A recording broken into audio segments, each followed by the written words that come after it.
think it's a very well put. You have put it in a very good way to have the business leaders and organizations and people from like KPMG and researchers. I think it's very valuable book.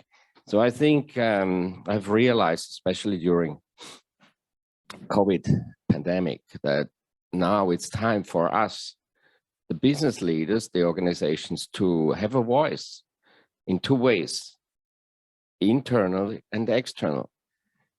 You know, I suffer a lot when I read the Western media, because what I experience in China, what I learn from our member companies, we have more than 1,000 Swiss companies active here in mainland China. The feedback from them is completely different from what I read in the Western media. The journalists, they cannot travel to China. They cannot really experience that. They just collect the information from, I don't know which sources. I don't talk about those sources, but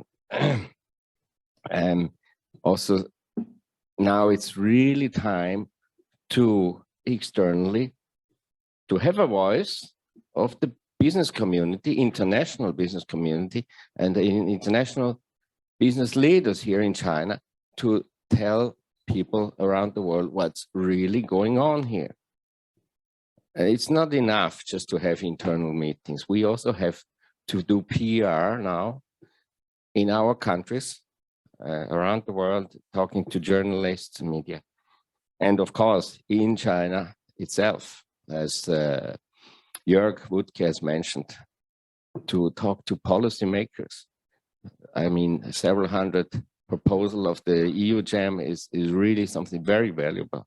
And I hope it will be heard and implemented in new plans. Switzerland is famous for being neutral. So a few weeks ago, some organizations have chosen Switzerland to publish a book, a black book about China. I don't know if you have heard about it, but don't read it, otherwise you get depressed. It's the collection of all the sins that the Chinese government has maybe done or maybe not done during the last 40, 50 years. But it was published a few weeks ago. And people who don't have access directly to information from within China, of course, they trust, they believe that this is China. And so that's why we have to really raise the voice, make us heard. And this book comes really at the right time. And thank you, both of you and all of you, for your contribution.